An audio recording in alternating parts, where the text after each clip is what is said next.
अभ्युदय योजना के बारे में आप लोग बहुत बात सुने होंगे। ये पहली बार बहुत बड़ा ये यूनिक एक्सपेरिमेंट हुआ है। ये माननीय मुख्यमंत्री जी ने बड़ी गहराई से सोच के बहुत सारे जो बच्चे IAS, PCS और अन्य परीक्षाओं के लिए तैयारी करना चाहते हैं, 2 मिनट ये सब जरूरत नहीं है। अरे तो उसको बाद में वहां रख देना, आप लोग कुर्सी लगा दोनों बैठ जाए बस, ये काम करो। हाँ, आप लोग ये समझना जरूरी है इसको। तो ये बड़ी पवित्र भावना के साथ जो विभिन्न कारणों से जो वंचित रहते हैं, मार्गदर्शन भी नहीं मिलता है और संसाधनों की कमी से जो वंचित रह जाते हैं, तो उनको भी कैसे आगे बढ़ाया जाए जितना संभव है। ये हर एक व्यक्ति का दायित्व है। जो भी इस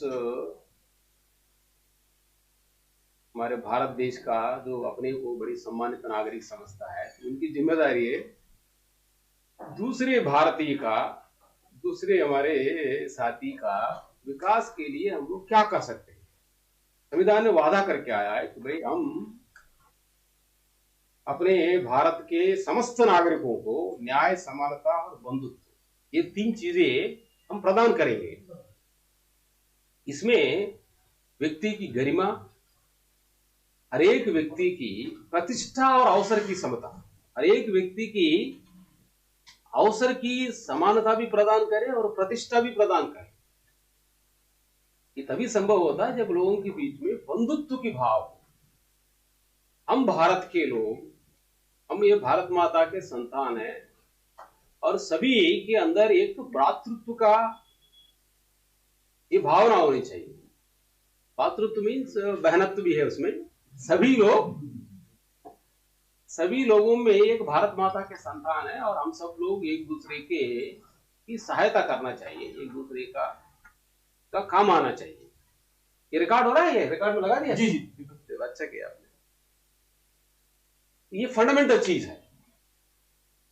तो उस दृष्टि से बड़ी पवित्र भावना के साथ माननीय मुख्यमंत्री जी ने इसका शुभारंभ किया है और इसको कैसे आगे बढ़ाया जाए ये सबके ऊपर दायित्व है। और मैं DG उपाम के रूप में मेरे पास भी एक विशेष दायित्व है। सरकारी अधिकारी सभी लोगों का, सरकारी हो या सामाजिक हो, सब लोग विशेष रूप से किसी का जीवन केवल व्यापार नहीं है, ये खाना कमाना और सोना ये नहीं है। आप सब लोग भाई संस्कृत के विद्यार्थी है और संस्कृत हमारी देव भाषा है, जो उत्कृष्ट जो विचार है हमको हर एक व्यक्ति को विश्व गुरु बना सकते हैं। उसकी जो मूल तत्व हमारे ऋषि मुनियों के पास थे, क्योंकि वो लोग काल से परि तत्व को देखा है। आदमी, अधिकांश लोग काल की सीमा में रहते हैं, यहां का भी और ऊपर की भी बातें उन ऋषियों ने देखा है। इस अभ्युदय के बारे में बात करते हुए उस दिन मुख्यमंत्री जी ने एक श्लोक भी सुनाए थे। ये तो अभ्युदय निःश्रेयस सिद्धि तद्धर्म। ये जो धर्म की तत्व है, धर्म की तत्व का केवल पूजा पाठ से नहीं है, हालांकि पूजा पाठ भी अल्टीमेटली इससे आदमी को जोड़ना चाहिए। पूजा पाठ का असली अर्थ वही है, अभ्युदय और निःश्रेयस को बढ़ावा देने के लिए ही है। जो भी धर्म के नाम पे हमारे ऋषि मुनियों ने जो गतिविधियों के बारे में विचार किया है और उसके अनुसार वेरियस विविध कर्मों की रचना किया है, इन सब के यदि मूल में जाके देखा जाए, अभ्युदय और निःश्रेयस दोनों कैसे साथ साथ सिद्ध हो, और जो अल्टीमेटली जो हमारी जो सब जो ऋषि मुनियों की जो प्रार्थना है कि सर्वे भवन्तु सुखिनः, सर्वे सन्तु निरामयाः, सर्वे भद्राणि पश्यन्तु मा कश्चित् दुःख भाग् भवेत्, बहुत बड़ा सिद्धांत है। यदि आदमी धर्म तत्व को समझेगा और उसके अनुसार चलेगा, सभी लोग सुखी हो जाएंगे, सभी लोग निरोगी हो जाएंगे। क्योंकि भगवान के पास वहां पे लिमिटेड नहीं, अनलिमिटेड है। यहां पर सृष्टि में लिमिटेड संसाधन है और भगवान के पास अनलिमिटेड, असीमित सत्ता है। उनके असीमित सत्ता होने के नाते उनकी कृपा भी असीम है, शक्ति भी असीम है,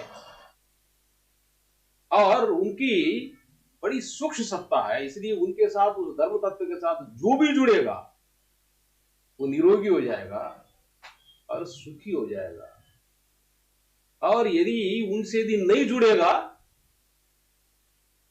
बाहर संसाधन जितना भी इकट्ठा कर ले, ये दुख में रहेगा। राम विमुख सुख सपने उनानी, जो वही धर्म तत्व ही राम तत्व है। कुछ भी नाम दे दे उसको ओम कहो या राम कहो, अलग अलग नाम से कहे, ये बेसिक फंडामेंटल चीज।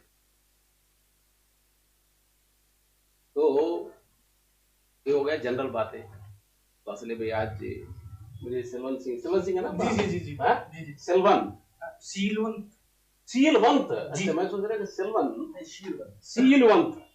सीलवंत सबसे बड़ा सब रत्न की खान। कबीर साहब ने बोला कि सीलवंत सबसे बड़ा सब रत्नों की खान, सब संपदा सील में रही आन। सील जो है आचरण है, धर्मानुसार आचरण ही सील है। धर्म तत्व के अनुसार जो आचरण है सील है, और जो आचारवान है, आचरणवान, जो आचरणवान है वही सबसे बड़ा है।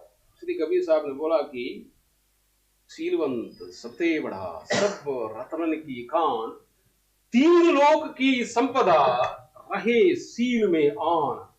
ये तीनों लोगों की संपदा इस सील में, आचरण में सुरक्षित रहता है और वृद्धि को भी प्राप्त होता है, उसकी गरिमा बढ़ता है।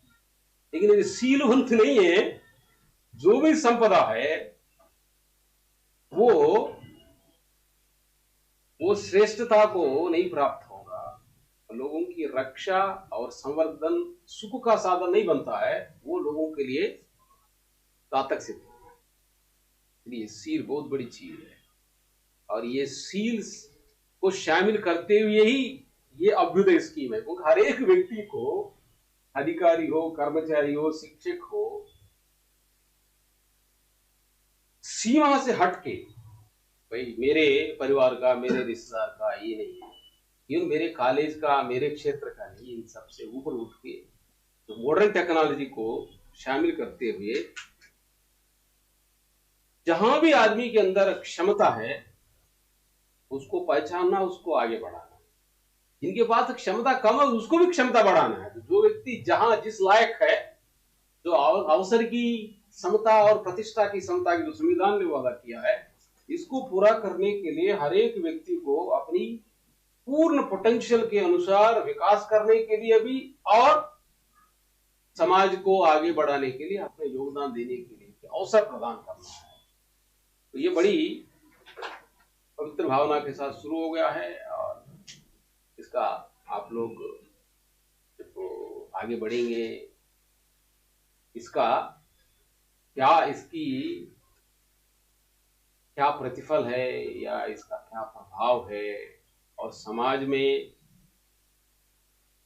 इसकी सकारात्मकता बढ़ाने के लिए, और समाज के अंदर जो भी समाज को कमजोर करने वाली जो भावनाएं हैं और जो गतिविधियां हैं, उसको कम करने में राष्ट्रीय एकता और अखंडता और जो भारत की जो श्रेष्ठता बढ़ाने के लिए इसका कितना प्रभाव रहेगा, तो समय बताएगा। अल्टीमेटली हर एक अच्छी भावना के साथ शुरू किया गया अभी कार्यक्रम हो, उसको संचालित करने वाले सही भावना के साथ संचालित नहीं करता है, तो उसमें कमजोरी आती है।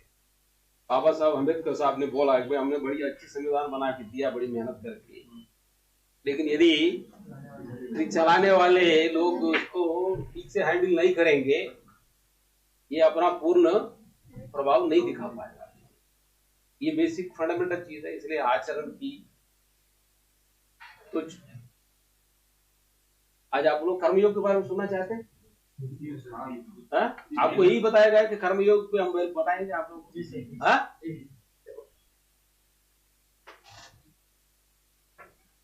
तो कर्मयोग से पर बोलने से पहले आप लोगों से बस एक एक दो लाइन का मैं आप लोगों को सुनना चाहता हूँ। आप लोग क्या समझते हैं कर्मयोग का? आप लोग बहुत बार सुने होंगे, तो आप लोग एग्जाम भी बहुत बार दिए, बोल भी रहता है सील 1 से आप लोगों ने यहाँ पे सिलेक्शन भी हो गया लोगों का। तो कर्मयोग क्या है आपके हिसाब से? एक दो लाइन में आप लोगों से मैं सुनना चाहता हूँ। कौन बोलेगा कर्मयोग क्या है? एक लाइन। हाँ बोले।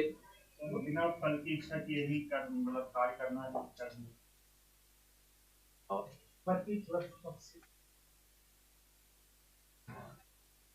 और हाँ, मन की इच्छा के बिना कार्य किया जाता है। मन की इच्छा के बिना, फल की इच्छा के बिना। वेदों में कहा गया है कि चरे वेती चलते रहो यही कर्म है। चलते रहो, कर्म हो जाएगा। मतलब किसी भी कार्य को करते रहना चाहिए, चलते रहना है, लेकिन वो बात जो फल की इच्छा के बिना चलते रहना है, चरे वेती हाँ, तो चलने के लिए तो सभी लोग चलते रहते हैं, चरवाहा भी चलते रहते हैं, तो सभी लोग चलते हैं। कहाँ चलना है, किधर चलना है? विवेकानंद जी ने कहा है कि तब तक कर्म करो जब तक फल न मिल जाए। तब तक कर्म करो तब तक फल न जब तक फल न मिल जाए, ये बोला है।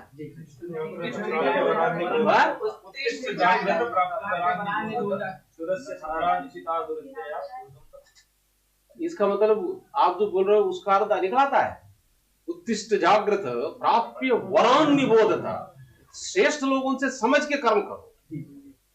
श्रेष्ठ लोगों से, ये बहुत बड़ा इंपॉर्टेंट बात बोला है।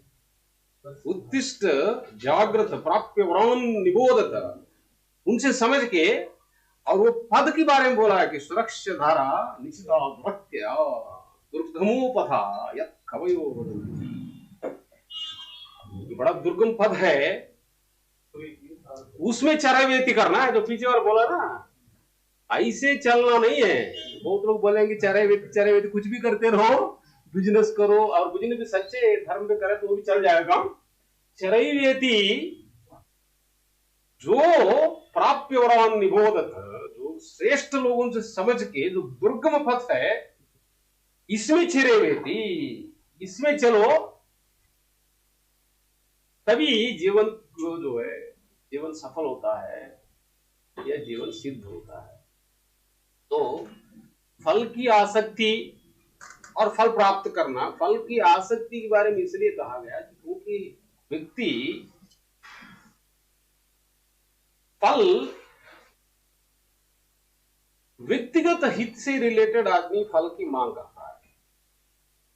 काम और राग, बलम बलवताम चाहम कामरागवर्जितम धर्माविरुद्धो भूतेषु खामोष्मि भरतर्षभ। आप लोग सुने हैं? नहीं सुने हैं? तो आप लोगों को इस पे आईएएस के मेन सिलेबस में केवल इतना ही है कर्मयोग का। क्या क्या क्या छात्र से आपको इसमें आईएएस मेंस में भगवत गीता से कौन बताया? 13 से 25 श्लोक है। ये तीसरी चैप्टर का, थर्ड चैप्टर, सेकंड का है, थर्ड का है? कर्मयोग तो थर्ड में है। सेकंड तो सांख्य योग है, वही उसी का है। हाँ? ये अध्याय का ही है, सांख्य योग का। सांख्य योग का है। वही नैनम छिन्दन्ति शस्त्राणि। वो वहां से है। और सीलोन जी ने मुझे बताया कि कर्मयोग है, तो कर्मयोग तो तीसरे में है, वो सांख्य योग है दूसरा वाला जो है, दूसरे वाले तो सांख्य योग है। सांख्य योग से में 13 से लेके 25 तक है, राइट?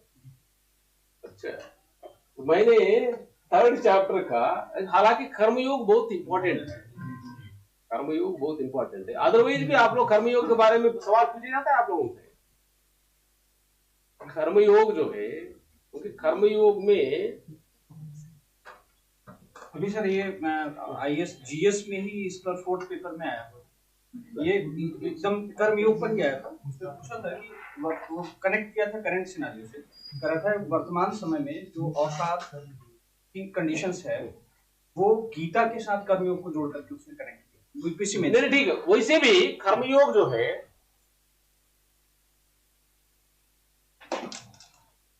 जनरल स्टडीज में भी पूछा जा सकता है, करंट अफेयर्स में भी पूछा जा सकता है, इस दृष्टि से पूछा जा सकता है क्योंकि अभी रिसेंटली भारत सरकार में एक कर्मयोगी स्कीम शुरू हुआ है। कर्मयोग जो है, कर्मयोग पे एक बहुत बड़ा माननीय प्रधानमंत्री की अध्यक्षता में एक बड़ी इसकी भारत सरकार में बहुत बड़ा स्कीम बना हुआ है, इसमें पूरा एडवाइजरी समिति है, सब है उसका, और धीरे धीरे इसको हर एक भारतीय नागरिक को इस कर्मयोग से परिचित कराना है। सरकारी पद अधिकारी, कर्मचारी हो, व्यापारी हो, क्योंकि जब तक आदमी कर्मयोग से नहीं जुड़ेगा,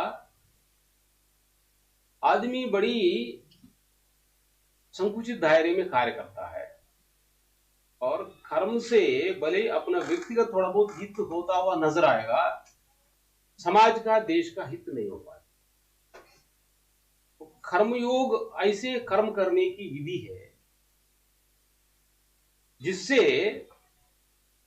व्यक्ति का भी भला होता है और समाज का भी भला होता है। जो अभ्युदय और कर्मयोग ही धर्म है, धर्मानुसार कर्म ही कर्मयोग, धर्मानुसार कर्म ही कर्मयोग है। इसलिए जो कर्मयोग में बोला है ना कि एवं प्रवर्तितं चक्रम न अनुवर्तयतीह अघायु इंद्रियारामः भोगं पार्थ सजीवति, एवं प्रवर्तितं चक्रम। ये सारा सृष्टि चक्र है, ये सृष्टि चक्र धर्म के आधार पर चलता है। धर्म भगवान के जो नियम है जैसे चलना चाहिए, तो अनुशासन है, भगवान का अनुशासन ही ये धर्म चक्र है। तो भगवान ने ये सृष्टि का निर्माण किया है और इस सृष्टि के चलाने के लिए नियम भी बनाया है। उस सृष्टि के चलाने के लिए जो नियम बनाया है, इसी को हमारे ऋषि मुनि लोगों ने देखा है। वो सृष्टि में को चलाने के लिए जो नियम बने हुए हैं, ये आदमी की लौकिक बुद्धि से नहीं देखा जा सकता। ये अलौकिक बुद्धि चाहिए, ये अलौकिक बुद्धि चाहिए। ये अलौकिक बुद्धि जो व्यक्ति ध्यान में प्रतिष्ठित होता है उसको मिलता है। इसलिए हमारे जो ऋषि लोगों ने इसको देखा, ते ध्यान योग अनुगता पश्यन् देवात्म शक्तिं सुगुणैः निगूढ़म्। वो जो देवात्म शक्ति है, उनकी जो गुणमयी माया है, ये त्रिगुणात्मक माया है, उससे ढकी रहती है। ये त्रिगुणात्मक माया से जो परे देख सकता है, त्रिगुणात्मक माया से जो परे देख सकता है, वही व्यक्ति उस ईश्वरीय तत्व और उनके नियम वो वही देख पाता है। तो उन महापुरुषों ने ये देखा है और उसको वर्णन किया है, वही धर्म तत्व है। उससे ये सारा प्रकृति संतुलन में चलता है और हमारे शरीर भी उसी से निर्मित हुआ है।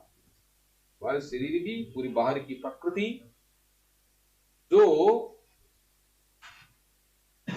वो सारी जो तीनों में लोग जागृत, स्वप्न और सुषुप्ति, ये सारी व्यवस्थाएं इस भगवान के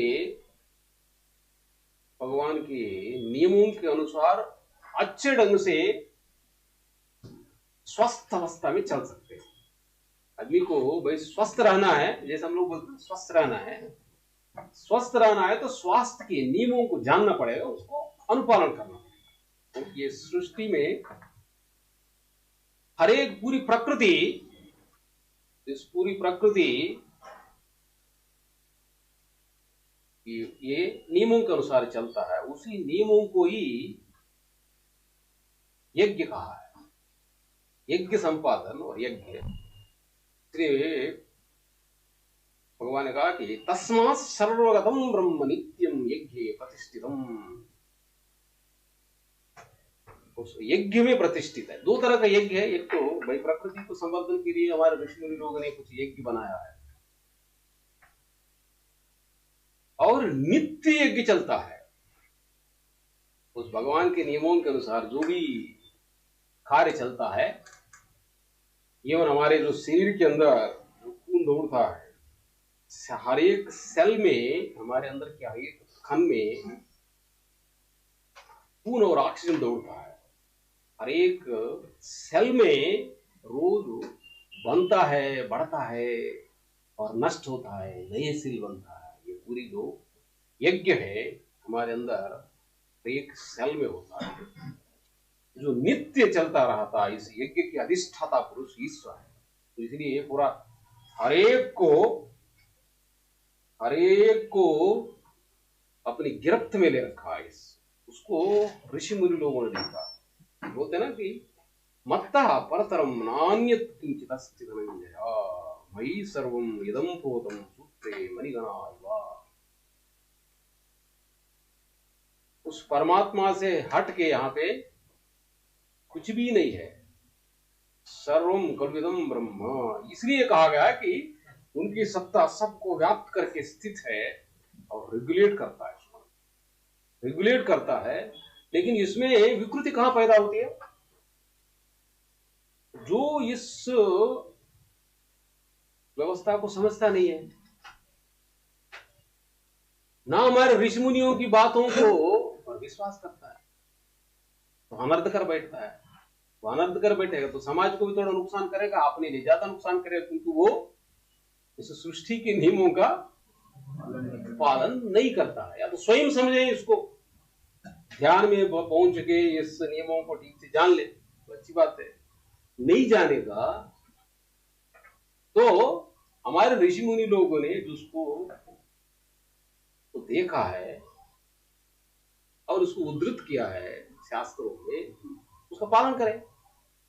इसलिए भगवान ने कहा कि अज्ञश्च अश्रद्धानाच्च संशयात्मा विनश्यति। अज्ञश्च अश्रद्धानाच्च संशयात्मा विनश्यति। नायं लोकोऽस्ति ना परो ना सुखम संशयात्मा। इस भगवत धर्म के विषय में जो संशय रखता है, ना स्वयं समझता है, ना जो ऋषि मुनियों की बातों को जो शास्त्र में उल्लेख किया गया है उसको अनुपालन करता है, ना इसलोक है, ना परलोक है, ना सुख है। इन महापुरुषों के विचार के आधार पर ही भारत विश्व गुरु बनेगा। जब हम लोग समझेंगे, स्वयं भी उसके लिए योग्य बनेंगे। अब जो समय चल रहा है, इस समय हमको लगता है कि भारत इस ओर बढ़ रहा है। हम सब लोग इस अभ्युदय योजना के साथ अपने के साथ उसको उस ओर बढ़ाना है भारत को, तभी पूरी विश्व में और शांति, सद्भाव और विकास की ओर चल सकता है। अदरवाइज आदमी, क्योंकि ईश्वर तो एक ही है, हिंदुस्तान का एक ईश्वर, अमेरिका का अलग ईश्वर नहीं है, एक ही ईश्वर है और उनकी एक ही धर्म है, एक ही धर्म है और उनका एक ही नियम है। और उन नियमों को, इसलिए हम लोगों ने जो कहा है ना, किसका वसुधैव कुटुंबकम की जो बात किया है ऋषि मुनि लोगों ने, इसलिए कहा है कि सारे वसुधा क्या, सारा ब्रह्मांड, सारे ब्रह्मांड एक ही ईश्वर के नियंत्रण में, एक ही ईश्वर के नियंत्रण में है। दिव्य तत्व है, उनको नियमों के अनुसार यदि हम लोग समझेंगे तो सब लोग अपनी अपनी कर्म करते हुए, सभी लोग अपने अपने कर्म करते हुए उस ईश्वरीय व्यवस्था को मजबूत करना चाहिए और उस ईश्वरीय व्यवस्था के अनुसार चलना चाहिए। स्वयं अपने अपने स्वे स्वे कर्मणि अभिरतः संसिद्धिं लभते नरः।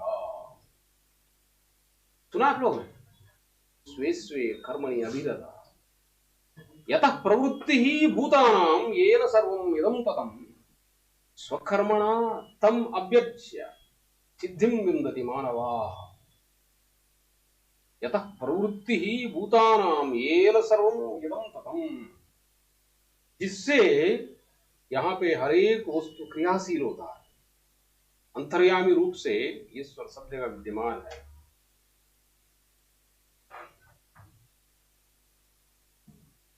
जिनकी सत्ता सब जगह व्याप्त है, खन खन में व्याप्त है, और जिनसे हर एक चीज यहाँ पे क्रियाशील है, उनकी पूजा अपनी कर्म के ही माध्यम से ही है, कर्म के माध्यम से। और कर्म कैसा है?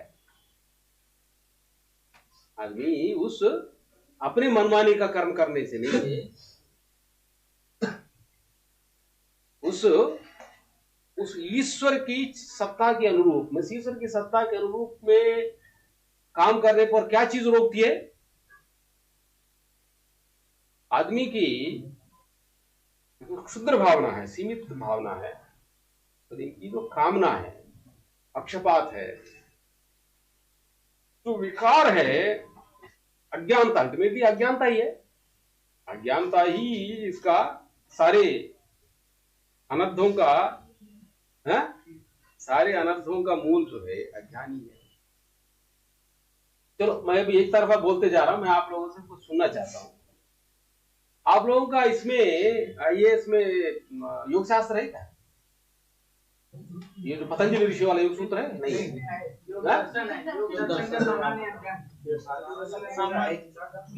अच्छा, योग दर्शन का पतंजलि ऋषि के सभी कैसे? योग दर्शन तो एक ही है ना?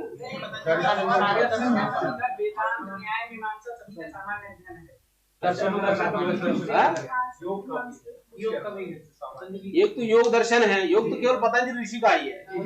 योग तो कई सारे हैं, पतंजलि का तो एक पतंजलि योग, हाँ, उसमें तो बहुत सारी परंपरा है। ये सारे ही योग जितने भगवत गीता में 18 मेथोडोलॉजीज है, वो तो 18 प्रकार के 18 योग की बात कर रहे हैं। अच्छा, तो आप योग दर्शन केवल पतंजलि ऋषि का नहीं है, इंडिविजुअल नहीं, लेकिन जो हमारी जो 6 सिस्टम्स ऑफ फिलॉसफी है, 6 सिस्टम्स ऑफ फिलॉसफी में जो योग शास्त्र है वो तो पतंजलि ऋषि का ही है। 6 सिस्टम्स में जाएंगे। जनरल शब्द योग मीन्स तो यस, जो भी परमात्मा के अनुसार जो चलता सब योगी है। तो परमात्मा की व्यवस्था के अनुसार जीवन जीने की जो व्यवस्था है, उस दृष्टि से मैं तो भोग और योग, यदि उस दृष्टि से देखा जाए, योग और भोग और विद्या और अविद्या, उस दृष्टि से देखा जाए भाई, भोग आदमी को कमजोर करता है और भगवान की व्यवस्था से दूर ले जाता है। तो योग है तो परमात्मा के साथ जोड़ता है। योग में जोड़ना है ना, योग में जोड़ना है। किसके साथ जोड़ेगा? अपने अंदर की जीव को परमात्मा के साथ जोड़ेगा। तो उसको जोड़ने के लिए जो भी चीज है, पर लेकिन योग शास्त्र जो योग दर्शन है, मान लो वो पतंजलि ऋषि का, अच्छा वो है योग दर्शन है। वेदांत दर्शन, तो वेदांत दर्शन मीन्स उपनिषद और ब्रह्मसूत्र। उपनिषदों में क्या सिलेबस है? उपनिषदों का कोई उपनिषद है? अच्छा, ईशावास्योपनिषद पूरा है? नहीं, उसमें कुछ श्लोक है। क्या श्लोक है? जैसे पहला श्लोक, दूसरा श्लोक, इस तरह के। जैसे पहला श्लोक है पूर्णमदः पूर्णमिदं पूर्णात् पूर्णमुदच्यते पूर्णस्य पूर्णमादाय पूर्णमेवावशिष्यते। और शांति मंत्र, ये भी है, शांति मंत्र भी है इसमें, नहीं है, चलो कोई बात नहीं। ईशावास्यम इदं सर्वं यत्किंच जगत्यां जगत् तेन त्यक्तेन भुञ्जीताः, ये है। और कुर्वन्नेव ह्यः कर्माणि जिजीविषेशं शमान् एवं नरे न कर्म लिप्यते नरे। यस। और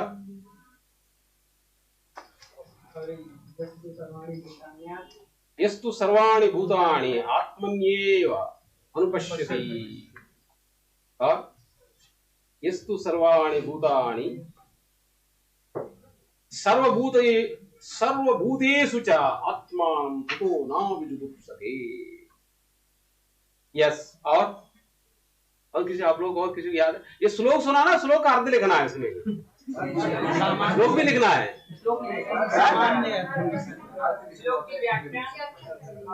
यस्मिन् सर्वाणि भूतानि आत्मैव अभूद्विजानतः तत्र कः शोकः कः मोहः को मोहः कः शोकः एकत्वम् अनुपश्यतः। अग्नि नये सुपदाराय अस्मान् अश्वानि विश्वानि देव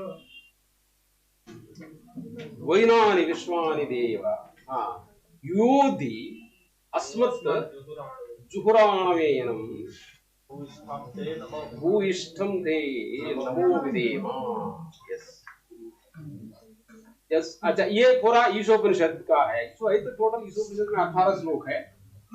एक दिन हम लोग ईशोपनिषद पे, ईशोप तो हमारे सबसे पहली है, ईशोपनिषद सबसे पहली है।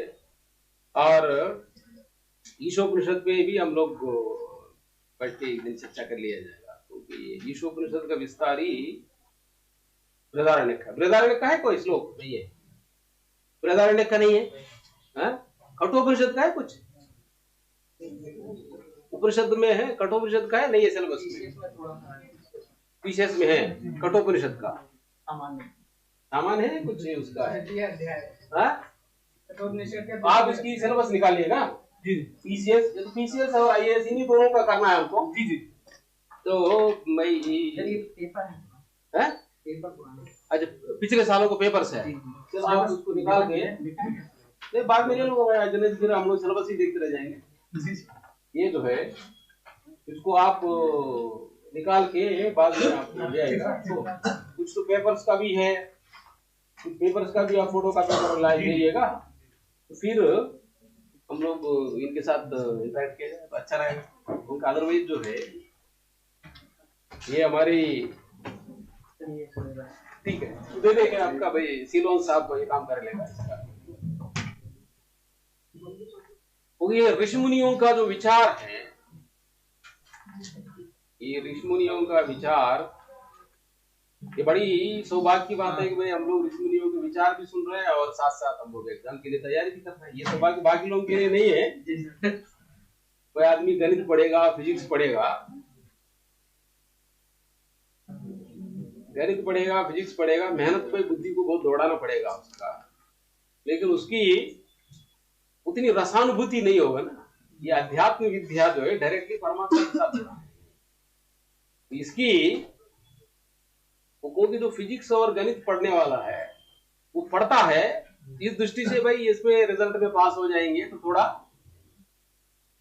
भौतिक संसार में कुछ सुख सुविधा मिलेगा। चलो अभ्युदय का क्षेत्र है वो, लेकिन हमारा तो ये अभ्युदय और निश्रेयस दोनों साथ साथ चलते हैं। और समाज की लीडरशिप अल्टीमेटली, ये समाज का लीडरशिप या विश्व का लीडरशिप देना है तो इस क्षेत्र में आता है। ये आध्यात्मिक क्षेत्र है। अध्यात्म विद्या सर्व विद्यानाम कहा है भगवान, ये अध्यात्म विद्या है। यही आदमी को गुरु बनाता है। गणित और साइंस पढ़ के आदमी गुरु नहीं बनेगा। उन्हें गुरु जो अध्यात्म विद्या को जानता है। श्रोत्रियम ब्रह्मनिष्ठम, श्रोत्रियम ब्रह्मनिष्ठ, यही गुरु है। गुरु में अभिगच्छेत श्रोत्रियम ब्रह्मनिष्ठम, जो श्रोत्रिय और ब्रह्मनिष्ठ है वही गुरु बनेगा पूरे संसार का। लेकिन दुर्भाग्य है कि बहुत सारे लोग, बड़ी अलग व्यवस्था है ये समाज में, जो अव्यवस्था फैलाने की बेसिक कारण ये है कि श्रोत्रिय भी नहीं है और ब्रह्मनिष्ठ भी नहीं है। तो वो समाज की मार्गदर्शन करने के लिए निकला है, तो बड़ी विचित्र है। इसलिए बड़ी कलिकाल का प्रभाव से बहुत सारी चीजों में विकार आया है, लेकिन इसको रेक्टिफाई कौन करेगा? इसको रेक्टिफाई किसकी करने की, किसकी जिम्मेदारी है? हाँ, ये आप्त वचनों की और उसको समझने वालों की। पुराने जमाने में लोग जो है पूरी वेद पढ़ते थे, यहाँ की सांसारिक व्यवस्था का भी बड़े अच्छे ढंग से, पूरी प्रकृति की संवर्धन की जो बात हो, नदियों की, वृक्षों की, पृथ्वी का, ये पूरी समग्र व्यवस्था थी उसमें। हम लोग जो आपस शांति, पृथ्वी शांति, अंतरिक्ष शांति, सबकी शांति की जो बात, शांति मीन्स क्या है? शांति मीन्स सुप्रीम ऑर्डर। आदमी शांत कब होगा? उपद्रव नहीं होगा, अंदर विकार नहीं होगा, नकारात्मक भावनाएं नहीं होंगी, तभी तो शांत होगा। और आदमी, शांति तो परमात्मा का स्वरूप है, शांताकारम, पहला सूत्र है वो, शांताकार, परमात्मा का आकार शांत है। और यदि आपके अंदर शांति है तभी परमात्मा का भक्त है। बहुत लोग भाई मैं भक्त हूं, बड़े उद्रिक्त है, उपद्रव करता है, वो भक्त नहीं है। वो भले कह रहा है भक्त मीन्स परमात्मा का, भक्त मीन्स जुड़ना, विभक्त मीन्स अलग होना है।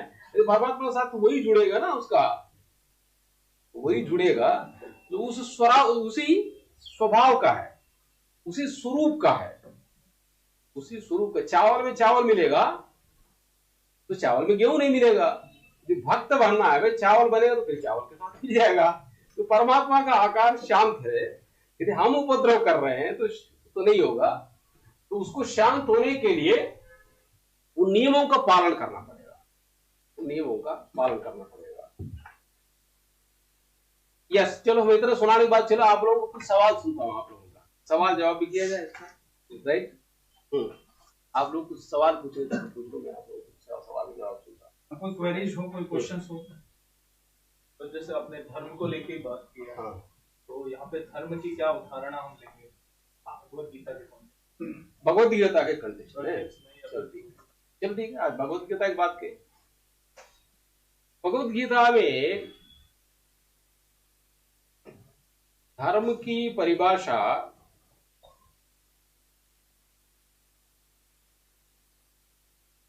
भगवान ने कहा कि एक जगह तो जो कहा था धर्माविरुद्धो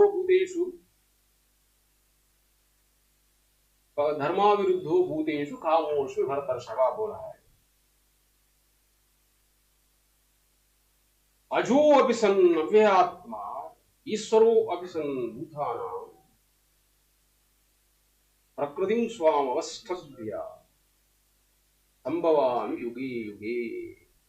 इस बात के लिए भगवान ने बोला कि अजो अपि सन् अव्ययात्मा ईश्वरो अपि सन् भूतानां, भाई सबका सर्वेश्वर होते हुए, सबका नियंता होते हुए भी मैं इस युग युग में प्रकृतिं स्वाम अवस्थभ्य संभवामि, मैं प्रकट होता हूं।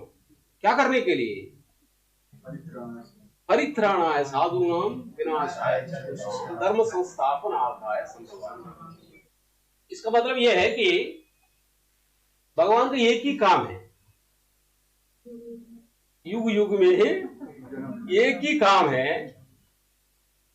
क्या काम है? धर्म की स्थापना करना ही उनका काम, एक ही काम है, धर्म की स्थापना। और वो धर्म क्या है? परित्राणाय साधु और विनाशाय दुष्ट, यही धर्म है। धर्म की परिभाषा यदि पूछेंगे, अच्छाई की रक्षा हो, बुराई की खत्मा हो। बुराई की इस संदर्भ में था कि जैसे जो धर्म की बात है, जैसे श्रेयांश धर्मो विगुणः परधर्मो भयावहः, भगवद गीता में कहा है।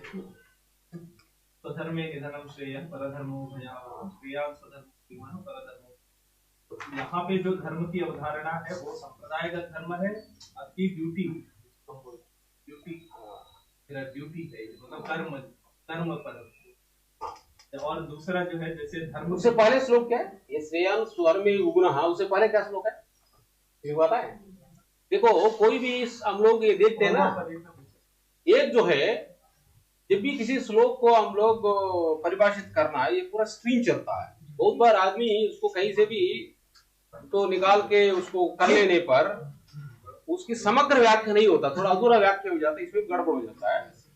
ये किस कंटेक्स्ट में भगवान ने कहा भाई श्रेयान् स्वधर्मे युग्नः परधर्मात् अनुष्ठितात्, स्वधर्मे निधनम श्रेयः, अपने धर्म में भाई मरना भी श्रेयस्कर है बोला है भगवान। ये स्वधर्म क्या है? स्व ये धर्म जो है यहाँ पे एक जगह बोला मैंने, स्वे स्वे कर्मणि अभिरतः संसिद्धिं लभते नरः, अपने अपने कर्म बोला है यहाँ पे। स्वधर्म स्वयं का धर्म, उससे पहले का श्लोक किसी को याद है?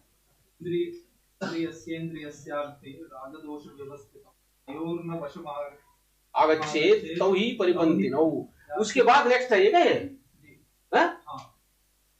यस, अब ये समझ में आ गया आपका धर्म जो है क्या है। इंद्रियस्य इंद्रियस्य अब्धे रागद्वेषै व्यवस्थितौ तयोः वशं न आगच्छेत् तौ हि परिपन्थिनौ। ये जो हर एक इंद्रिय में रागद्वेष विद्यमान है और यही शत्रु है और इसके अधीन नहीं जाना चाहिए।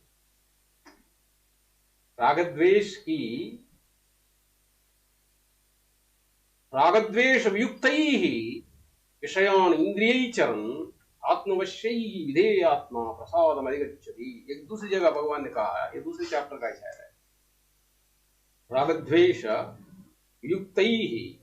एक जगह भगवान ने यहाँ तो कहा कि भाई रागद्वेष शत्रु है, उसके अधीन मत रहो, और दूसरी जगह रागद्वेष को पार जाओगे तो क्या मिलेगा बोला है, रागद्वेष को आप छोड़ दोगे और प्रपंच में विचरण करोगे, रागद्वेष को त्याग करके आदमी प्रसाद को प्राप्त होता है। प्रसाद का बहुत सारे मीनिंग है, तो निर्मलता भी है और परमात्मा की कृपा भी है।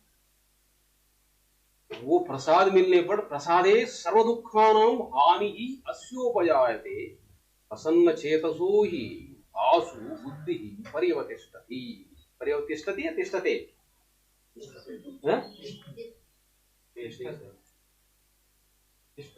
तिष्ठति, पर्यवतिष्ठति। इन सम्यक रूप से स्थिर हो जाता है, क्योंकि राग द्वेष ही असली चीज है। ये इसको आदमी जीतने पर ही ये परमात्मा के मार्ग में, भगवत मार्ग में आदमी विचरण कर सकता है। और इस भगवत मार्ग में विचरण करना ही स्वधर्म है। आपकी जो निज धर्म है, अंतःकरण का जो धर्म है, इस रागद्वेष को छोड़ने पर ही, अदरवाइज रागद्वेष होगा तो ये प्रकृति के अधीन है, ये पराया के अधीन चला गया। और स्वयं की तत्व जो है, इससे छोड़ने पर ही जो स्थिति प्राप्त होती है। उस दृष्टि से यहाँ पे स्वधर्म मीन्स रागद्वेष के अधीन ना होना ही स्वधर्म है।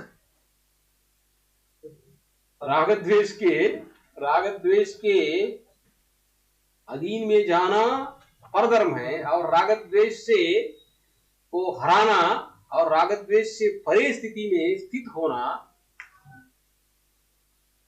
एक इसकी। और जो लोग जो ये बताते हैं इसका, रागद्वेष को जीतना चाहिए। जो व्यक्ति जितने में जीतता है, 100% रागद्वेष जीतेगा तो बोल रहा है कि भगवान की उसमें ब्राह्मी स्थिति जो बोला है, जो ब्राह्मी स्थिति बोला है उसको प्राप्त करेगा। रागद्वेष को पूरी तरह से जीत लेगा। रागद्वेष जो परे अवस्था है पूरी तरह से, वीतराग भय क्रोध मन्मया माम उपास्यतः बहवो ज्ञान तपसा पूता मद्भाव मागधा। भगवान ने बोला कि यदि राग, ये द्वेष, ये छोड़ देगा आदमी तो वो मेरा जैसा बन जाएगा, 100% जीतेगा। तो जब 100% नहीं जीता है तो जो जहां है उस लेवल से आदमी काम करेगा। उस अनंत है भाई, कोई व्यक्ति 100% राग जीता है, कोई 90% जीता है, जैसे आप लोगों को मार्किंग वाला सिस्टम है। तो इसको जो व्यक्ति जिस स्तर से है उसी स्तर से प्रयास करना चाहिए। मान लिया आदमी 8th क्लास में है तो 8th क्लास स्तर पे काम करना चाहिए, कोई व्यक्ति 9th है तो 9th पे, इंटर डिग्री, अलग अलग स्तर पे आदमी को कार्य करना चाहिए। लेकिन आदमी है 10वीं में और दिखाएगा मैं पीजी में हूं तो मुसीबत में फंसेगा ना। कोई व्यक्ति इंटर पढ़ा है, उसको ले जाके पीजी क्लास में बैठा दिया, ये कहते हुए भाई इन्हें एक नकली सर्टिफिकेट बना लिया, जाके पीजी में बैठ गया। वो तो पीजी में बैठ गया है तो पीजी तो समझ में नहीं आएगा, ऊब जाएगा, वो परेशान रहेगा। इसलिए भगवान ने ये जो सामाजिक वर्गीकरण की भी जो कहा है, चातुर्वर्ण्यम मया सृष्टम गुरु कर्म विभाग, इसको लेकर ये लोग इस पे परिभाषा देते हैं।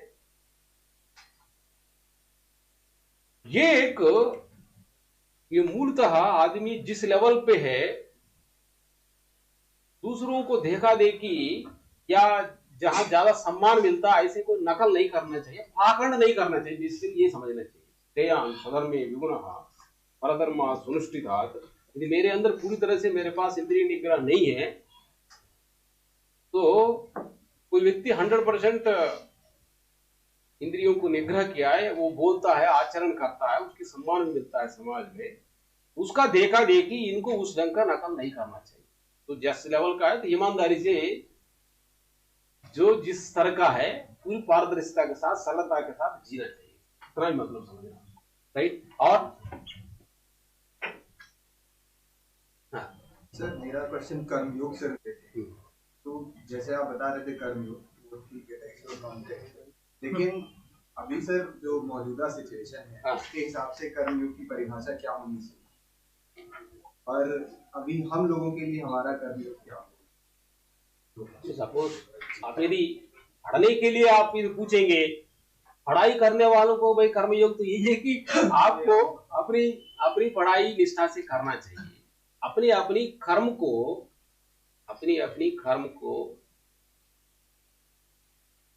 पूरी, क्योंकि अब इस समय आपका जो कर्म है विद्यार्थी का, विद्यार्जन करना चाहिए। क्योंकि पहले आप लोग सामर्थ्य हासिल करेंगे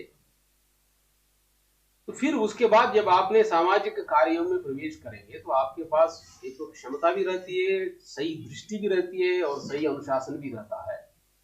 तब आप लोग समाज के लिए भी उपयोगी हो जाएंगे, फिर अपनी जीवन की साधना के लिए भी, दूसरों को मार्गदर्शन देने के लिए भी और अपने को भी सही सन्मार्ग पे ले जाने के लिए भी आप एलिजिबल, पात्र हो जाएंगे, सक्षम हो जाएंगे, दक्ष हो जाएंगे। इसका हर एक व्यक्ति को जो विद्यार्थी की जो अवस्था है, विद्यार्थी की अवस्था बेसिकली अपने को आने वाले भविष्य की, अपने को भी और समाज को भी व्यवस्थित करने के लिए अपने को सक्षम, योग्य, दक्ष बनाना, बस ये है, राइट। और समाज में जाने के बाद कर्मयोग क्या है, ये इसमें भी देखा जाए, श्रेयान स्वधर्मे विगुणः, उस दृष्टि पे यदि विचार किया जाए, एक व्यक्ति कोई टीचर बना है, कोई इंजीनियर बना है, कोई डॉक्टर बना है, वहां पे धर्म कर्म क्षेत्र है, कर्म क्षेत्र जो है कुरुक्षेत्र है, धर्म क्षेत्र कुरुक्षेत्र, ये जो है ये कुरुक्षेत्र को धर्म क्षेत्र बनाना है। उसका जो बेसिक मतलब, जो फर्स्ट स्टार्टिंग जो बोलते हैं ना, धर्म क्षेत्र कुरुक्षेत्र, वो कुरुक्षेत्र को धर्म क्षेत्र बनाना है। तो कुरुक्षेत्र को धर्म क्षेत्र बनाए तो आदमी पुण्यवान हो जाता है और भगवान का सानिध्य प्राप्त होता है और भगवान का आशीर्वाद भी प्राप्त होता है, जीवन भी धन्य होता है। ये जो है तो कर्मयोग वो विधि है जिसमें आदमी जो कुरुक्षेत्र को धर्म क्षेत्र बनाने की विधि है, अपने जीवन को जीवन को सही ढंग से जीने का विधि विधान है ये कर्मयोग। क्योंकि आदमी योग मीन्स, योग का मतलब यही है कोई भगवान के साथ जुड़ना है। कर्मयोग मीन्स कर्म के माध्यम से भगवान के साथ जुड़ना है, और कर्म के माध्यम से भगवान के साथ सभी जुड़ सकता है जब कर्म धर्म सम्मत हो। कर्म धर्म सम्मत हो। और धर्म क्या है? अच्छाई को बढ़ावा देना है और बुराई को हटाना है। अच्छाई को बढ़ावा देना है, बुराई को हटाना। ये कैसे हटेगा?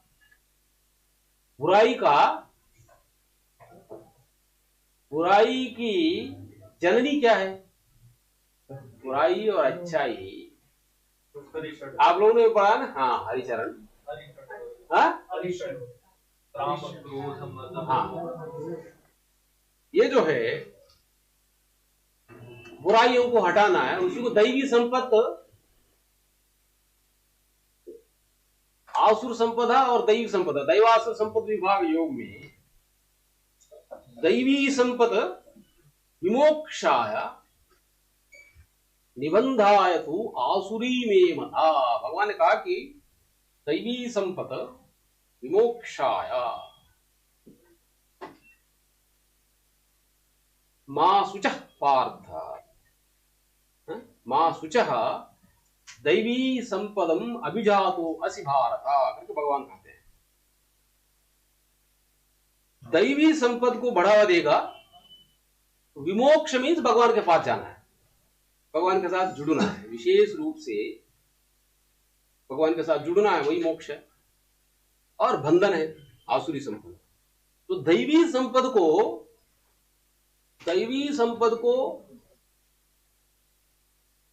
के साथ जुड़ना है। और दैवी संपद क्या है उन्होंने पूरा उसमें गिनाया है। ये चीजें दैवी संपदा है, ये आसुरी संपदा है। और आसुरी संपदा में जाएंगे तो कष्टकारी होगा, वो बांध देगा, आदमी को गिरफ्त में लेगा, आदमी को पूरा वो जेल में डाल देगा। यहाँ की बातों में हम लोग कहते हैं ये जेल में डाल दे, यहाँ भी जेल में पड़ेगा वो। यदि यहाँ की व्यवस्था इतनी मजबूत नहीं है, मान ले कि यहाँ जेल में नहीं पड़ेगा, लेकिन वहां की जेल में तो पड़ेगा वो। स्वतंत्रता, आजाद होगा, स्वतंत्र होगा, कंप्लीट फ्रीडम। भगवान के जो स्वरूप है कंप्लीट फ्रीडम है, और वहां पे कंप्लीट शांति है और कंप्लीट निर्भय सत्ता, फियरलेसनेस, कंप्लीट फियरलेसनेस। वहां पे कंप्लीट पीस, कंप्लीट सेल्फलेसनेस और कंप्लीट फ्रीडम। एक 100% सत्ता है, वो ईश्वरीय सत्ता है। आदमी, हर एक व्यक्ति के बीच बीच में रहता है। जो व्यक्ति दैवी संपद में जाएगा वो व्यक्ति कंप्लीट फ्रीडम की ओर जाएगा। फ्रीडम मीन्स मन निर्भीक रहता है, निर्भीक होता है। ही becomes free from fear, free from fear. ये है। सर, जैसे हम लोगों को पता है कि हमारा कर्म क्या है और उसको फिर भी हम लोग नहीं करते हैं या नहीं कर पाते। हाँ। पर एक आतंकवादी और एक अपहरणकर्ता का पता है कि वो उसका कर्म क्या है, तो वो उस कार्य को कर ले जाता है। तो सर, इन दोनों का तालमेल सर अलग तरीके से बैठ रहा है। इसको कैसे सर मतलब ठीक किया जा सके, जैसे वो गलत काम ना करें, हम अच्छे काम की तरफ बढ़े। ये दोनों कैसे सर? नहीं, आप जो समझ रहे हो, जो व्यक्ति चोरी कर रहा है, कोई भी गलत कर रहा है, आतंकवादी नहीं है, जो भी गलत सलत करता है या अच्छा कर्म नहीं कर पा रहा है, अच्छा कर्म नहीं कर पा रहा तो गलत ही कर रहा होगा। ये भी, ये उसमें कोई बहुत ज्यादा फर्क नहीं है, लेकिन डिग्री में फर्क हो सकता है। वो व्यक्ति वो कितना गलत कर रहा है। ये व्यक्ति तो अच्छा कर्म नहीं कर पा रहा है। दुर्योधन भी तो यही कहा था, जानामि धर्मम न च मे प्रवृत्ति। अब यही तो मतलब है ना, मैं धर्म जानता हूं, मैं धर्म को कर नहीं पा रहा हूं, तो क्या करेगा? अधर्मी तो करेगा। तो ये व्यक्ति कोई जो बोल रहा है मैं धर्म को मुझसे हो नहीं रहा है, अधर्म करने वाला करता जा रहा है, इतना ही है। काम क्रोध लोभ अच्छी बात नहीं है। ये बोला ना भगवान ने कहा, त्रिविधम नरकस्य इदं द्वारम नाशनमात्मनः कामः क्रोध तदा लोभः तस्मात् एतत्त्रयं त्यजेत्। इसको छोड़ना चाहिए। ये काम क्रोध लोभ यही नरक के द्वार है। जो व्यक्ति काम क्रोध लोभ को कहता है कि मैं नहीं छोड़ पाता हूँ, तो नहीं छोड़ेगा तो फिर वो नरक में जाएगा। अब कितने में जाएगा नरक में, तो भगवान तय करता है कि ये व्यक्ति किस लायक है, कौन किस लायक है। उसको उसके अनुसार हर एक व्यक्ति को अपने अपने योग्यता, क्षमता, प्रतिफल के अनुसार है? तो आप लोग योग सूत्र पढ़े हो ना, क्लेश मूला कर्माशयो दृष्ट जन्म वेदनीया। ये जो कर्म सिद्धांत को पतंजलि ऋषि ने 3 सूत्रों में एक्सप्लेन किया। क्लेश मूल कर्माशयो दृष्ट अदृष्ट जन्म वेदनीया। सतिमूले तद्विभाको जाति आयुर्भोगा ते ह्लाद परिताप फला पुण्या पुण्य हेतुत्वात्। पुण्य और पाप ही आदमी की गति तय करता है। हर एक व्यक्ति का, यहां पे आदमी कुछ भी डींग मारे, कितना भी करोड़पति हो जाए, बड़ा नेता भी हो जाए, बड़ा बिजनेसमैन हो जाए, जितना पाप करेगा उसको प्रतिफल भोगना पड़ेगा। जो जिस कर्म करे सो तत्फल चाका, ऐसे मजाक में नहीं कहा गया। आदमी जो इनको बड़े बड़े लोगों को ये बात समझ में नहीं आती है, और विशेष रूप से हमारे भारत में भी नहीं आता है। ये बहुत बड़ा दुर्भाग्य। आदमी जो है भगवान को फूल पत्ती चढ़ा के समझ लेता है कि काम हो गया है। कि भगवान फूल पत्ती क्यों लेगा? भगवान फूल पत्ती से क्यों संतुष्ट हो जाए? भगवान बाराक भाई मेरे से सारा प्रकृति निर्मित होता है। भगवान बोलते ना कि मयाध्यक्षेण प्रकृति ही सूयते सचराचरम् हेतुना अनेन कौन्तेय जगत विपरिवर्तते। ये सारा जगत चक्कर काटता है, ये सारे प्रकृति को मैं ही बनाता हूं। तो फूल पत्ती दे देंगे तो भगवान क्यों प्रसन्न हो जाए? फूल पत्ती देने से भगवान नहीं प्रसन्न। लेकिन फूल पत्ती देने की विधि विधान हमारे वेदों में क्यों कहा गया? तो ये फूल पत्ती देते देते आदमी कुछ और मूल्यवान चीजें भी देने लग जाएगा, और भगवान के शरण में आने के लिए उसको दृष्टि समझाने के लिए विधि बनाई गई है। ये केवल प्रतीकात्मक नहीं है, उसमें सारे जो मंत्रों में भगवान की हम लोग आह्वान करते हैं, फिर उसके प्रति समर्पित होता है। इसका आदमी के अंदर वो भाव जागृत करने के लिए जो पूजा विधान है। लेकिन वो विधान की जो ये पूरी बात ना समझ के लोग जल्दीबाजी में, करने वालों को भी जल्दी है और कराने वालों को भी जल्दी है ना।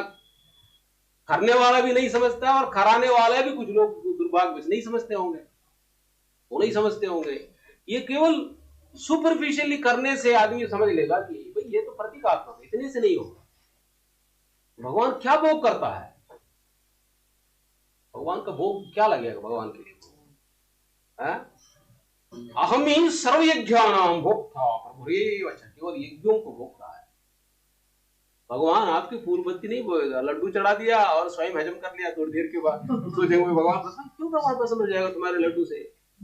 कम से कम वो लड्डू बाजार में कुछ लोगों को बांट देंगे, हो सकता है कि वो थोड़ा वो प्रसन्न होके। वैसे प्रसाद सबको बांटने की विधि, हमारे महापुरुषों को कोई गलती नहीं है इसमें करने का, लेकिन आदमी स्वार्थी होके ये लड्डू भी चढ़ा देगा और स्वयं खा लेगा। वो सोचेगा भगवान प्रसन्न, भगवान को चढ़ा दिया, भगवान ने क्या चढ़ाया? आपकी वो भगवान, आप जानते हो कि भगवान खाएगा नहीं, तुम्हें खाना है। बनाते वक्त क्या सोच समझ कर बनाता है। और जो इसको ऐसे करने से एक्चुअली बहुत बार जो है ये धार्मिक व्यवस्थाओं को ठीक से ना समझने की वजह से समस्या है। इसलिए बहुत लोगों की उस पर श्रद्धा घट रही है। उतने से काम चलेगा नहीं है, उसमें उसको छोड़ के और कोई दूसरा काम क्या कर रहा है? चलो उसमें कम से कम चलो फूल पत्ती चढ़ा रहा है, थोड़ी देर बैठा, कुछ तो भाई इसको प्रेम भाव जाग रहा है। उसको छोड़ दिया, आदमी मूवी हाथ में घूम रहा है, कहीं दूसरे लपंगेबाजी कर रहा है, ये तो और बिगड़ रहा है। इसका कोई विकल्प नहीं है उसमें, लेकिन उसको जो कमी उसको दूर करना। अल्टीमेटली भगवान जो भोगता है, अहम ही सर्वयज्ञानां भोक्ता प्रभुरेव च न तु माम् अभिजानन्ति लोकाः तत्त्वेन अतः च्यवन्ति ते। इसलिए लोग गिरते हैं, ये बात लोग नहीं समझते। मैं केवल यज्ञों को भोगता हूं। दूसरी जगह बोला है भगवान ने, भोक्तारं यज्ञतपसां सर्वलोक महेश्वरम, सुहृदम सर्वभूतानां ज्ञात्वा शांति मृच्छति, तभी आदमी शांति को प्राप्त होता है। ये बात समझ लेगा। क्या बात समझेगा? भोक्तारम यज्ञ तपसाम, यज्ञ और तप, इसके बारे में आप लोग का है सिलेबस में, यज्ञ क्या है, तप क्या है। यज्ञ क्या है, तप क्या है, यज्ञ के बारे में भगवान ने बहुत ज्यादा विश्लेषण किया है। यज्ञ को समझना है, जब कर्म यज्ञ बनता है तभी धर्मानुसार होता है। एक ही चीज है, जब आदमी का धर्मानुसार होता है वो कर्म यज्ञ बनता है, उसको भगवान भोगते हैं। जब भगवान आपका स्वीकार करेगा तो भाई कुछ नहीं तो भगवान देगा। चलो और पूछो। जो कर्म क्षेत्र में आने वाले डिस्ट्रैक्शंस हैं उसको तो कैसे टैकल करना चाहिए? कर्म क्षेत्र में आने वाली विसंगतियां, डिस्ट्रैक्शंस है।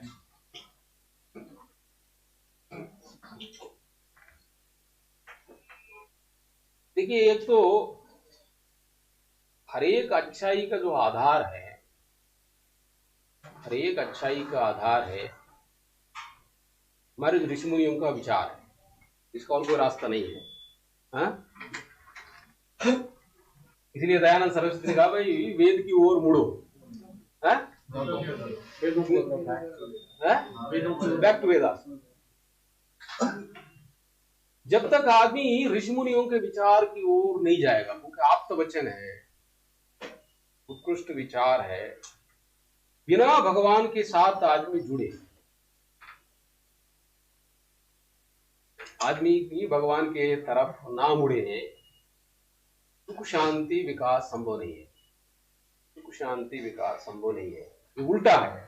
क्योंकि जो भगवत सत्ता है आनंद की सत्ता है, आनंद की सत्ता है। तो भगवान के साथ जुड़ने पर ही जो भी जीवन में आनंद मिलना मिलेगा। तो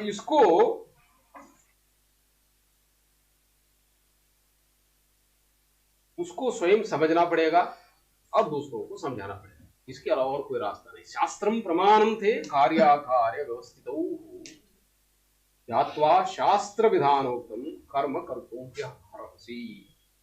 तो शास्त्रों का अनुसरण करना धर्म है, शास्त्रोक्त कार्य ही धर्म है। शास्त्र मीन्स ऋषि मुनियों के जो विचार है। लेकिन सपोज मान ले कि भारत में यह है, दूसरे देशों में नहीं है, उनके क्या होगा? दूसरे देशों में आइए बोलिए, हमको सुनने के लिए और बार आना। चलो बैठो, हो गया, काफी समय हो गया है, नहीं बैठो।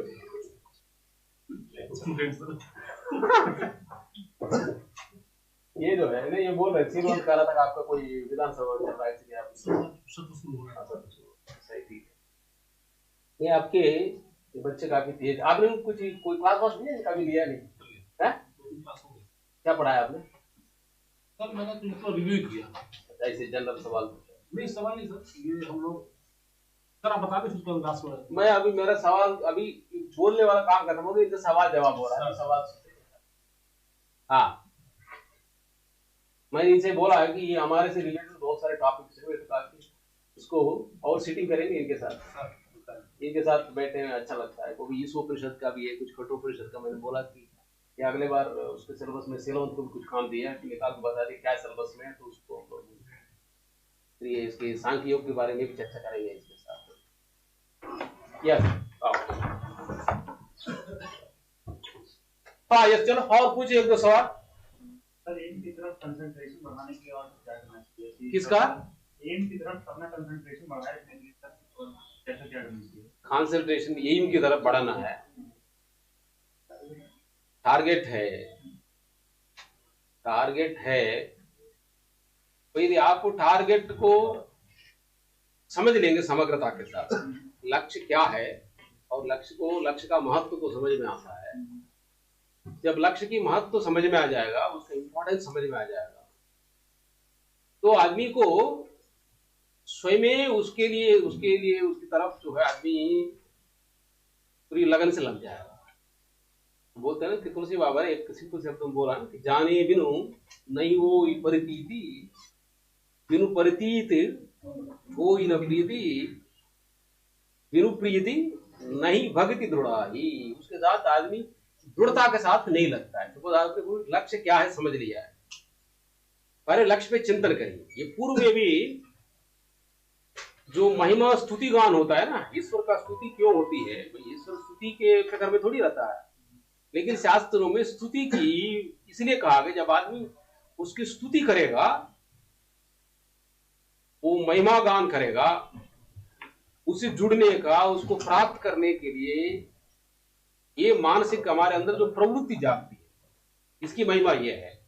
जब आप लक्ष्य और लक्ष्य के बारे में ठीक से जानेंगे, उसको, उसकी महिमा को जानेंगे, तो फिर वो लक्ष्य के प्रति ठीक से जुड़ जाता है। लेकिन आप लक्ष्य की महिमा जानने के बाद भी पूरी लगन से आदमी इसलिए नहीं जुड़ पाता है, आदमी के अंदर की जो मानसिक प्रवृत्ति है, कंसंट्रेशन नहीं करने देता है। कंसंट्रेशन इंपॉर्टेंट है, तो कंसंट्रेशन इंपॉर्टेंट है तो योगांगों का अनुष्ठान करना पड़ेगा, है? योगांग अनुष्ठानात अशुद्धिक्षे।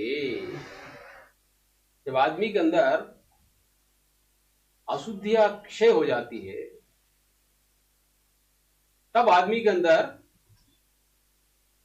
कंसंट्रेशन बढ़ता है। यम नियमों का पालन करना पड़ेगा। बिल्कुल बात जो अलग अलग महापुरुष ने अलग अलग ढंग से बोला है, शील धर्मानुसार आचरण करना पड़ेगा, धर्मानुसार आचरण करना पड़ेगा, संयमित जीवन जीना पड़ेगा। सिंपल बात यदि बोला जाए, कंसंट्रेशन बढ़ाने के लिए इन गलत चीजों से हटना पड़ेगा और अच्छाई को प्रैक्टिस करना पड़ेगा, बुरी आदतों को से हटना पड़ेगा, कमजोर करना पड़ेगा उसको, और अच्छी आदतों को पकड़ना पड़ेगा। इसी को योग शब्दों में पतंजलि ऋषि के शब्दों में बोला है कि अभ्यास वैराग्याभ्याम तन्निरोधः। ये गलत प्रवृत्तियों को रोकने के लिए दो ही चीज बोला है? अभ्यास वैराग्याभ्याम तन्निरोधः। ये सवाल भगवान से भी पूछा गया है, तो भगवान ने भी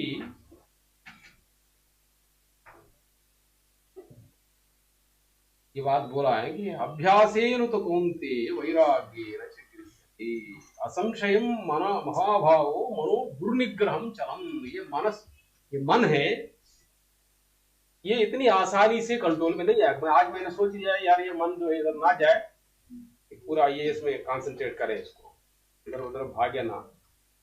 मैं तो भाई बैठना चाहता हूँ, लेकिन अभी तक ये मन जो है फालतू गप लगाने में, या जाके समोसा खाने में, या कहीं ये व्हाट्सएप में फालतू गप कुछ मैसेज भेजते रहते हैं, और लड़का लड़की के चक्कर भी चलता रहता है। ये मान लेगा अभी तक ये इसमें घूम रहा है हमेशा, और जिसके साथ जुड़ा वो भी छोड़ देंगे नहीं ना, वो भी तो मैसेज डालते रहते हैं, बात क्यों नहीं करता, फिर उसको गाली भी सुनाते रहते हैं। ये जितना है, क्योंकि अभी तक एक जाल में फंसा है। अब ये मन बना लिया कि भाई अब इसमें नहीं जाना है, तो लेकिन ये पूर्व में संचित कर्म है, वो पीछा करते हैं, लेकिन उसको क्षीण किया जा सकता है जब आदमी दृढ़ता के साथ लग जाएगा।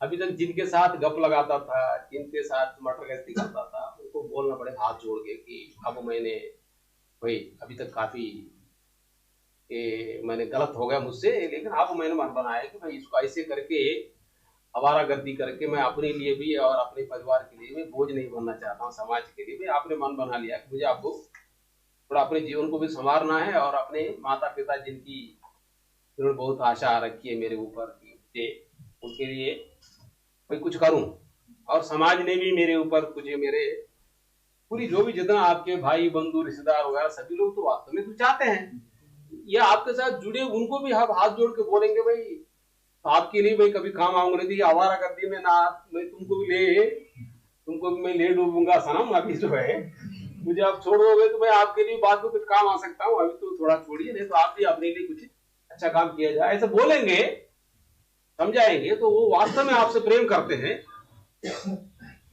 तो क्योंकि वो लोग वास्तव में आपके साथ जुड़े हैं विभिन्न कारणों से, भले ही आपकी मटर गश्ती में जुड़े हो, उनके अंदर जब भी जुड़ता है आदमी, थोड़ा बहुत एक दूसरे का फिक्रमंद हो जाते हैं ना, एक दूसरे का कंसर्न होता है।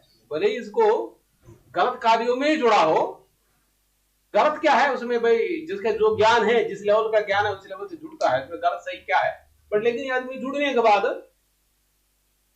एक दूसरे के प्रति भाव भी रहता है उनका। अल्टीमेटली सबके अंदर वो जो धर्म तत्व विद्यमान रहता है। तो हर एक व्यक्ति जिनके साथ जुड़ता है उसका भला भी चाहता है, लेकिन वो भलाई कैसे होगा उसको नहीं समझ में आ रहा होगा वर्तमान में। भाई चलो इस तरह कुछ मस्ती कर रहा है, यही मस्ती समझ रहा है, लेकिन ये मस्ती बाद में जाके ये मस्ती टिकने वाला नहीं है।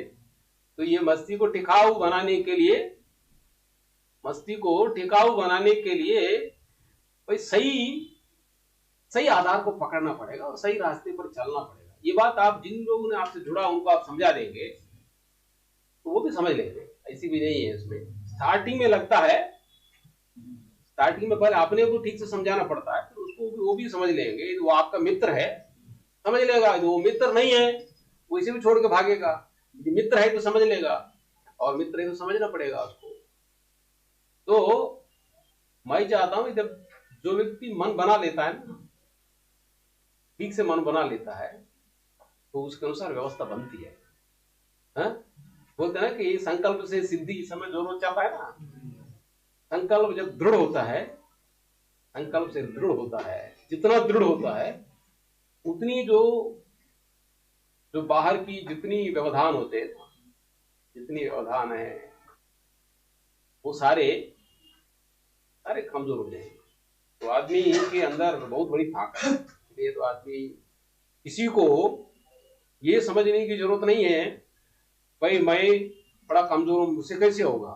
इसलिए भगवान एक बार वादा करते हैं, अपिचेत सुदुराचारो, दो जगह कहा है भगवान ने, अपिचेत सुदुराचारो भजते माम अनन्य भाग साधुरेव सा मंतव्यः सम्यक् व्यवस्थो।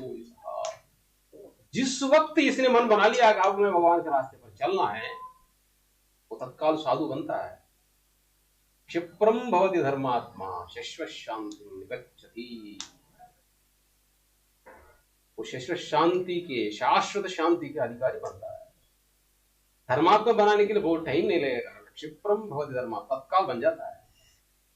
एक और जगह भगवान ने कहा कि एक तो अपिचेद सुदुराचारो अपिचेदसि पापेभ्यः सर्वेभ्यः पापकृत्तमः, बहुत सारे विषय से गिनाया।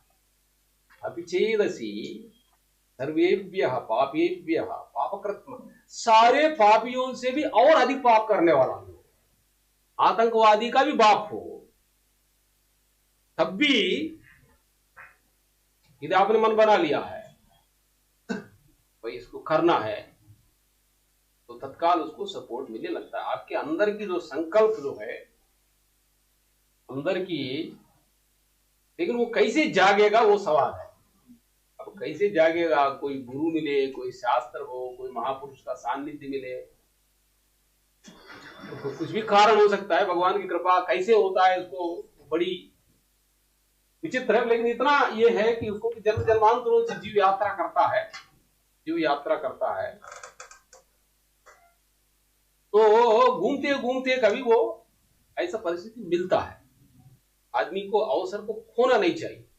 ये घूमते घूमते तुलसी बाबा बोलते हैं ना कि आकरचार लख 84 जोनि ब्रह्मत यह जीव अविनाशी, कबहु को करी करुणा नर देही देत ईश बिना हेतु सनेही। बिना कारण की कृपा करने वाले परमात्मा जो है अवसर देता है आदमी को, हर एक व्यक्ति को अवसर देता है, लेकिन उस अवसर में आदमी सोता रहा, पकड़ नहीं पाया, तो ये अवसर पता नहीं फिर कब आएगा। तो इसलिए आप लोगों को एक अच्छा अवसर मिला हुआ है राहुल जी के नेतृत्व में। ये अभ्युदय स्कीम की महिमा है और हम लोग उसको जुड़ेंगे। तो आप लोग आपकी शक्ति बहुत है, और वो भी आप लोगों ने भाई दैविक भाषा के साथ जुड़े हो तो जरूर बहुत अच्छा होगा। तो हाँ, सर जैसे बहुत सालों से बचपन से सुन रहे हैं कि फल की इच्छा के बिना कर्म करना है, ठीक है, कर्म करने के पीछे फल की अभिलाषा नहीं होनी, निष्काम। मैं अभी आपको लेकिन सर कोई भी काम हम शुरू करते हैं तो उसके पीछे हमें कहीं ना कहीं कोई ना कोई रिजल्ट तो चाहिए होता है। मैंने अभी जो बोला था आपने सुना नहीं ठीक से। भाई धर्माविरुद्धो भूतेषु कामोषु भरतर्षभ, भगवान ने कहा है धर्मानुसार कामना है वो जायज है, ये तो बोला ना। धर्मानुसार जो कामना है, जो फल की इच्छा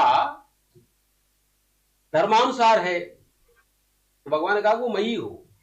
धर्माविरुद्धो भूतेषु कामोषु भरतर्षभ, जो बोला है भगवान ने बड़ा स्पष्ट किया है। बहुत सारे गलतफहमियां देखिए उपनिषदों में, वेदों में अलग अलग कंटेक्स्ट में अलग अलग बातें बोला है, हालांकि उन सब में समन्वय है, उन सब में समन्वय है। लेकिन ये भगवान के सामने भी ये बहुत सारी परिस्थितियां विद्यमान थी। सारे वेद की भाषा भी बहुत कठिन है। ये ना समझने की वजह से बहुत सारी उस समय कुछ गलत परंपराएं, गलत विचार, गलत दृष्टि प्रचलित थी भगवान के टाइम पे। इसलिए भगवान ने उसको पूरी स्पष्ट करने के लिए ही पूरी भगवत गीता रची गई है। ये पूरी भगवत गीता की रचना इसलिए की गई क्योंकि भगवत गीता में जितनी फिलोसॉफिकल जो विसंगतियों का समाधान है उसमें है।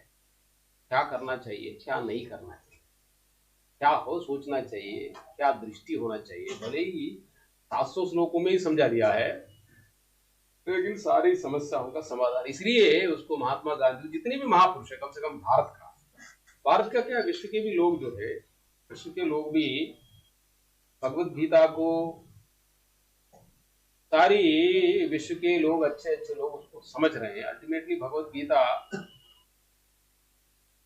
गीता जो है बड़ा कर्म विज्ञान है, पूरी समग्र चिंतन है उसमें। वो पूरा विश्व को अकेला, बहुत बड़ा और भी चीजों की जरूरत नहीं है, अकेला ही पर्याप्त है। विश्व में जो इस समय विद्यमान तमाम विसंगतियों को दूर करके सबका एक स्वस्थ मार्ग प्रशस्त कर सकता है। स्वस्थ जीवन, स्वस्थ पूरी व्यवस्था, वो पूरी एक ऑर्डरली समाज, एक हार्मोनियस एग्जिस्टेंस की स्थापना करने के लिए व्यवस्था, राइट। आप लोग सोच लीजिएगा, आज के लिए इतना पर्याप्त है। फिर आपके पास आएंगे अगले बार क्या ले टॉपिक का वो तय कर लेते हैं हम लोग। अगले बार बताओ आप क्या टॉपिक तय कर लें।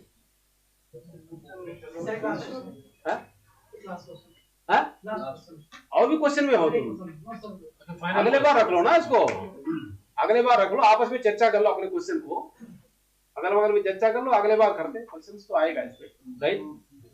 लेकिन जितना समाधान है उस पर चर्चा भी कर लेना। हम लोगों ने जो बात किया है, बहुत बार आदमी की अपने ही क्वेश्चन इतना इंपॉर्टेंट हो जाता है, बाकी बातें सुनता नहीं है। तो बहुत बड़े बड़े लोगों के साथ ये समस्या है, उनको अपने ही सवाल पूछ पकड़ रखा है और उसी में वो रह जाता है, और बाकी दूसरे लोगों का भी सवाल भी है और समाधान भी है, उस पर ध्यान नहीं देता है। तो ये भी इंपॉर्टेंट है भाई, दूसरे लोगों की भी जो सवाल भी इंपॉर्टेंट है और समाधान भी इंपॉर्टेंट है। तो आप लोग इसको और अपने अपने क्वेश्चंस को अगल बगल वालों के साथ चर्चा भी कर लीजिए, ताकि वो क्वेश्चन जोड़ा थोड़ा और अच्छा हो जाएगा। बहुत बार आदमी को अचानक क्वेश्चन जागता है।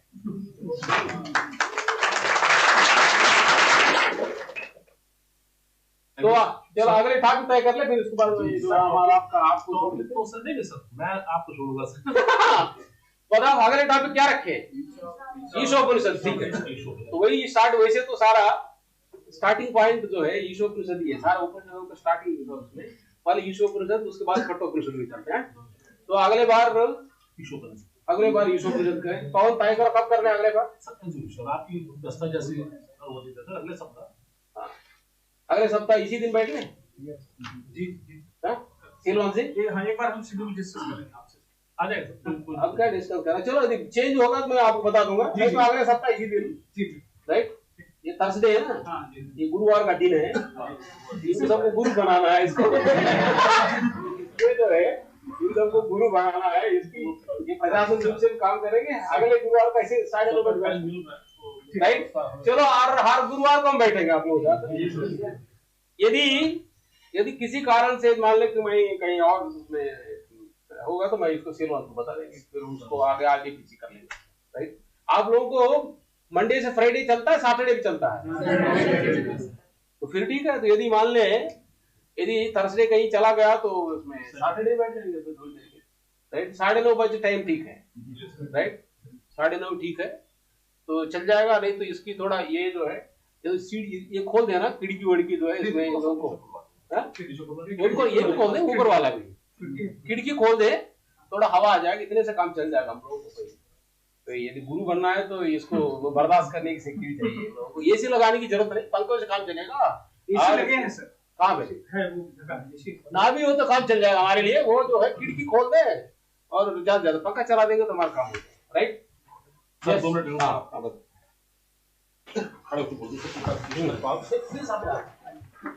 देखिए, ये संस्कृत संस्थान के लिए आप सब बच्चों के लिए बहुत अभूतपूर्व क्षण था कि हमारे बीच में बहुत सीनियर अधिकारी 91 बैच के श्री एल वेंकटेश्वर लू सर हमारे साथ मौजूद।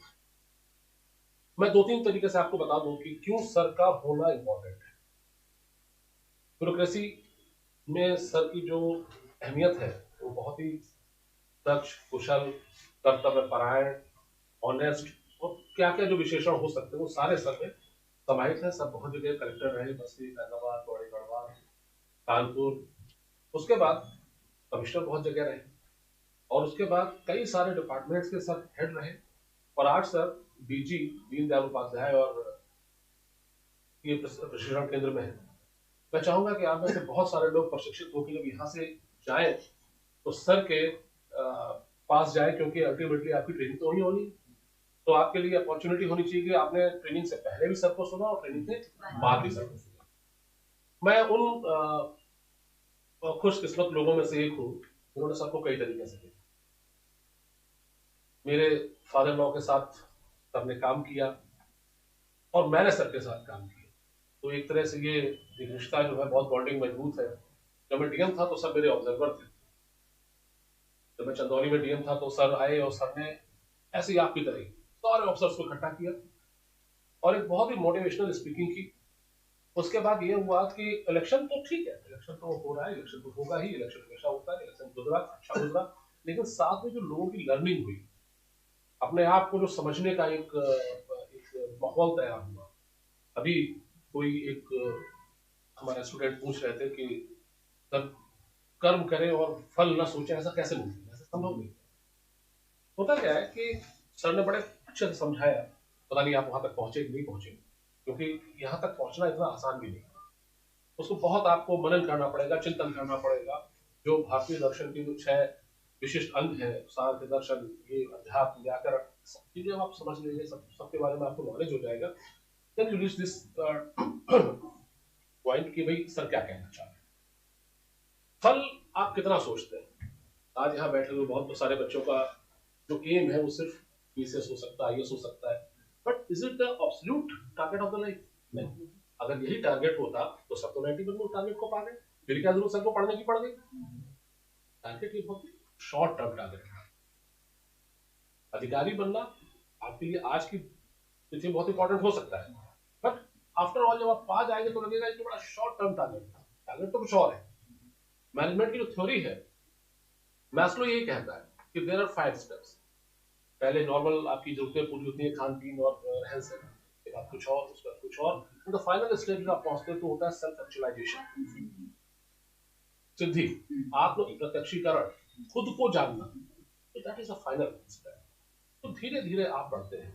ये आपकी भूल है कि आप सिर्फ इसी को अपना उद्देश्य मान लेते हैं कि मुझे नौकरी पानी है, या मुझे एक अच्छा सा बंगला चाहिए, अच्छी गाड़ी चाहिए, नीली बत्ती चाहिए, लाल बत्ती चाहिए। ये है, टारगेट है, लेकिन जीवन के एब्सोल्यूट टारगेट ही नहीं है। एब्सोल्यूट टारगेट वो है जहां सर चल रही है। कर्म संन्यास योग, पार्श्वाध्याय गीता का कर्म और संन्यास। अगर आदमी कर्म कर रहा है तो सन्यासी कैसे हो सकता है? और अगर सन्यासी हो तो इसको मतलब कर्म नहीं कर रहा। नहीं, यही विरोधाभास जो है एक जीवन का या कर्म करते हैं और विरक्त होकर कर्म करते हैं, किसी चीज से आसक्त नहीं है कि अगर ऐसा है तभी मैं करूंगा वरना नहीं करूंगा, मुझे अच्छी पोस्टिंग मिलेगी तो मैं काम करूंगा, खराब पोस्टिंग मिलेगी तो मैं काम नहीं करूंगा। इस तरह की बातें जब आदमी सोचता है इससे ऊपर उठ कर सोचना, तभी मानव का कल्याण हो सकता है। और अल्टीमेटली जो टारगेट आदमी का होना चाहिए सेल्फ एक्चुअलाइजेशन और welfare of the people, the grand, मतलब जो आप विशाल तरीके से जब सोचेंगे तो अल्टीमेट टारगेट रहेगा। तो सर मैं बस इतना ही बताना चाहूंगा कि सर ये जो आपके सामने बच्चे हैं, ये 800 बच्चों में से ये हमने सिलेक्टेड 50 बच्चे लिए। अरे वाह, yes, these are already selected sir, about 800 students sir. तो इन सबका जो ऑप्शन है that is also Sanskrit sir. मजे की बात सर ये है कि within the last year हमारे 5 बच्चे सिलेक्ट हुए हैं सर। आज भी एक बच्ची का सिलेक्शन हुआ है सर, 16वीं रैंक 60 रैंक 60वीं रैंक उसकी आई है। और ये आपके लिए बहुत उत्साहजनक बात हो सकती है कि आपके बीच का कोई आपका साथी स्टूडेंट निकलता है। अब वो बच्ची निकल के सर निकलते हैं, हम दोनों मिलकर इनको और थोड़ा ऊपर उठा दें। तो मैं सर से ये रिक्वेस्ट करूंगा कि सर बीच बीच में जब भी आएंगे आप लोग अपने सवाल कोर्स और कोर्स से हटके ये दोनों सवाल अपने तैयार रखिए। और जैसा सर ने कहा कि सवाल में पहले खुद भी समझ लीजिए कि हम पूछ लाते हैं, चर्चा भी कर ले, उसको चर्चा भी कर ले, खुद से भी चर्चा कर ले, अपने साथियों से भी चर्चा कर ले। तो एक बार फिर से मैं सबका बहुत बहुत आभार प्रकट करता हूँ संस्कृत संस्थान की ओर से, शेरगंज के ग्रुप की तरफ से, आप सबकी ओर से। और सर मैं यही रिक्वेस्ट करूंगा कि आप आते रहेंगे सर, तो हमारे लिए बिल्कुल, विशेषकर मेरे लिए, मैं भी सर आऊंगा सुनने के लिए आपको। भाई देव भाषा को बढ़ाना है sir. This is a small gratitude from our side.